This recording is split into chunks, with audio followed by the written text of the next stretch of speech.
নমস্কাৰ বন্ধুসকল, মই আপোনালোক সকলোকে মোৰ চেনেললৈ স্বাগতম জনাইছোঁ। বন্ধুসকল, মোৰ নাম গোবিন্দ ৰাজ কৰ্মজন, এষ্ট্ৰবাস্তু এক্সপাৰ্ট নিউমেৰলজিষ্ট।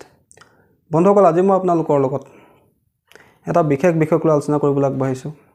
বিষয়টো অত্যন্ত গুৰুত্বপূৰ্ণ, গতিকে অনুগ্ৰহ কৰি ভিডিঅ'টো শেষলৈকে চাব যাতে সম্পূৰ্ণ কথাখিনি বুজি পায়।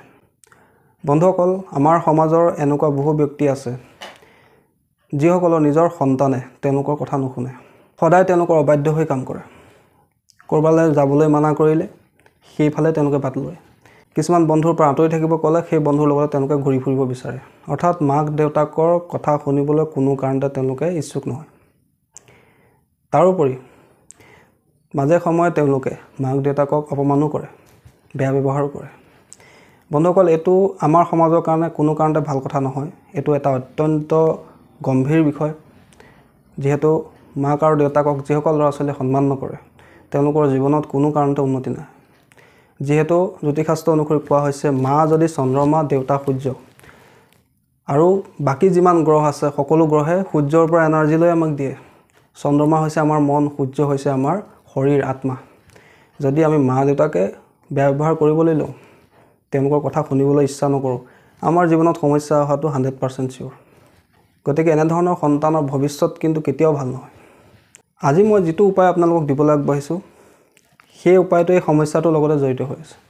যিসকল ব্যক্তিৰ ল'ৰা ছোৱালীয়ে তেওঁলোকৰ কথা নুশুনে, তেওঁলোকৰ অৱজ্ঞা কৰে, বেয়া ব্যৱহাৰ কৰে, কেতিয়াবা পইচাৰ কাৰণে বা কেতিয়াবা গাড়ী বাইকৰ দাবী কৰে, কাজিয়া কৰে, ঘৰত হুলস্থুল কৰে, এই ধৰণৰ সমস্যা একেবাৰে এটা ডাঙৰ সমস্যা আৰু এই সমস্যাটো দিনক দিনে বাঢ়ি গৈ আছে।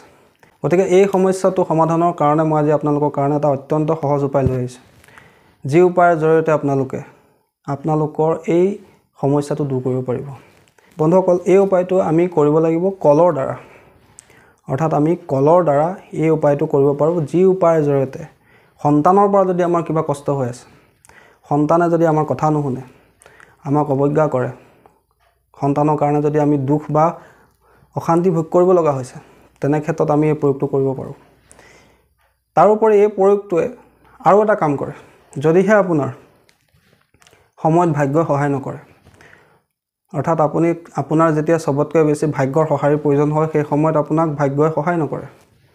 ধৰি লওক আপুনি বহু দিন ধৰি চৰকাৰী চাকৰিৰ কাৰণে প্ৰিপেৰেশ্যন কৰি আছে, বহুত কষ্ট কৰিছে, দিনে নিশাই পঢ়িছে, কিন্তু লাষ্টত গৈ আপুনি 1 বা 2 নম্বৰৰ কাৰণে চাকৰিটোৰ পৰা বঞ্চিত হ'ব লগাত পৰে। এই ক্ষেত্ৰতো এই উপায়টো আপোনাক কামত দিব। আৰু এই উপায়টো আমি কৰিব লাগিব কেৱল কলৰ দ্বাৰা। বন্ধুসকল, এই দুইটা সমস্যাৰ যে কথা ক'লোঁ, এই দুইটা সমস্যা জড়িত হৈ আছে কেতু গ্ৰহৰ লগত। কেতু হৈছে আমাৰ সন্তান। সন্তানে যেতিয়া আমাৰ কথা নুশুনিব, জানি ল'ব আপোনাৰ নিশ্চয় কেতু গ্ৰহ ক'ৰবাত পীড়িত অৱস্থাত আছে। আৰু আমাৰ ভাগ্যৰ সঁহাৰিৰ ক্ষেত্ৰত সহায় কৰা গ্ৰহটো হৈছে কেতু। বৃহস্পতি হৈছে ভাগ্যৰ কাৰক, আৰু বৃহস্পতিৰ আণ্ডাৰত কেতুৱে কাম কৰে। অৰ্থাৎ বৃহস্পতিৰ শিষ্য হৈছে কেতু। বৃহস্পতিৰ এজেণ্ট কেতু, যি আমাক ভাগ্যৰ সঁহাৰি প্ৰদান কৰে। ঠিক তেনেকৈ ৰাহু হৈছে শনিৰ এজেণ্ট। যদি আমি কিবা বেয়া কাম কৰোঁ, শনিয়ে ডাইৰেক্ট একশ্যন নকৰে, ৰাহুৰ জৰিয়তে আমাৰ ওপৰত বেয়া প্ৰভাৱ পেলায় বা আমাক বিপথে পৰিচালিত কৰে বা আমাক জীৱনলৈ সমস্যা আনে। বন্ধুসকল, এতিয়া কথা হ'ল এই দুইটা সমস্যা আমি কেৱল কলৰ দ্বাৰা কেনেকৈ দূৰ কৰিম। বন্ধুসকল, এই উপায়টো এটা অত্যন্ত পৰীক্ষিত আৰু চমৎকাৰী উপায়। আপোনালোকে কৰি চাব, নিশ্চয় ইয়াৰ পৰা ভাল ফল লাভ কৰিবই, 100% চিয়'ৰ। এই উপায়টো কেতিয়াও ফেইল নহয় যদি মই কোৱা ধৰণে আপোনালোকে প্ৰয়োগ কৰে। বন্ধুসকল, এই উপায়টো কৰিব লাগিব আপোনালোকে কোনো বৃহস্পতিবাৰৰ দিনা। আৰু এই প্ৰয়োগটো আপোনালোকে প্ৰত্যেক বৃহস্পতিবাৰৰ দিনা কৰিবলৈ আৰম্ভ কৰিব। আৰু এই প্ৰয়োগটো কৰিবৰ কাৰণে আমাক 12টা কলৰ প্ৰয়োজন হ'ব। এনেকুৱা এআখি কল ল'ব, চেনি কল হওক, জাহাজী কল হওক, যেনেকুৱাই কল নহওক কিয়, এনেকুৱা এআখি কল ল'ব য'ত 12টা কল থাকে। বা যদি আপোনাৰ আখিটোত 14টা কল থাকে, 13টা কল থাকে, তেন্তে আপোনালোকে বাকী 2টা কল চেঙি 12টা কল আপোনালোকে লৈ ল'ব। অৰ্থাৎ যিটো আখি আপোনালোকে ল'ব, সেই আখিটোত 12টা কল থাকিব লাগে। সেই কলকেইটা আপোনালোকে নি আপোনাৰ ঘৰৰ ওচৰৰ পাজৰে যদি ক'ৰবাত মন্দিৰ আছে, যিকোনো মন্দিৰ হ'ব পাৰে, কালী মন্দিৰ হওক, বিষ্ণু মন্দিৰ হওক, হৰি মন্দিৰ হওক বা শিৱ মন্দিৰ হওক, যিকোনো ধৰণৰ মন্দিৰ হ'ব পাৰে, যিকোনো মন্দিৰত আপোনালোকে প্ৰত্যেক বৃহস্পতিবাৰ দিনা দিবলৈ আৰম্ভ কৰক। আপুনি শিৱলিংগৰ ওচৰতো থৈ আহিব পাৰে বা পূজাৰীৰ হাততো দি আহিব পাৰে, বা যদি মন্দিৰ বন্ধ অৱস্থাত থাকে তেন্তে মন্দিৰৰ পৰিসৰৰ ভিতৰত, বাউণ্ডাৰীৰ ভিতৰত আপোনালোকে ৰাখি আহিব পাৰে। অৰ্থাৎ কেতুৰ ফল হৈছে কল, পকা কল, যাৰ ৰংটো হালধীয়া। আৰু এই কল যদি আপুনি ধৰ্মস্থানত দিবলৈ আৰম্ভ কৰে, আৰু ধৰ্মস্থান কি হয়? ধৰ্মস্থান হৈছে আমাৰ জন্মকুষ্ঠিৰ নৱম স্থান। নৱম স্থানটো হৈছে ভাগ্যস্থান।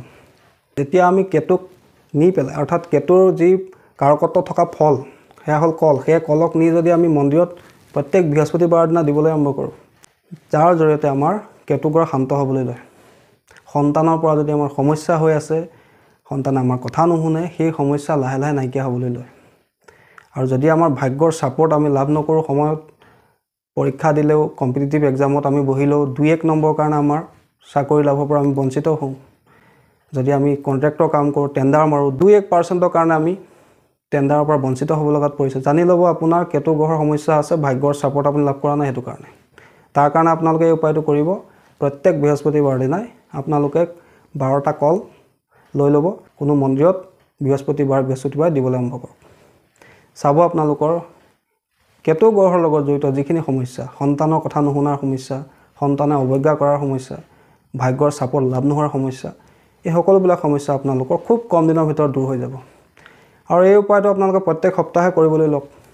তাৰপিছত চাব আপোনালোকে খুব কম দিনৰ ভিতৰতে আপোনালোকে ইয়াৰ ভাল ৰিজাল্ট লাভ কৰিবই। আৰু এই উপায়টো কেতিয়াও ফেইল নোহোৱা উপায়।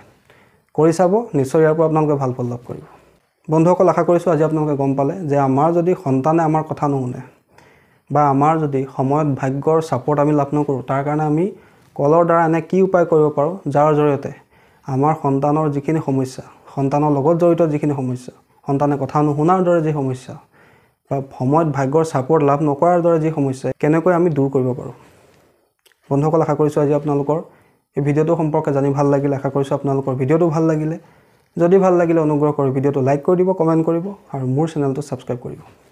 ধন্যবাদ।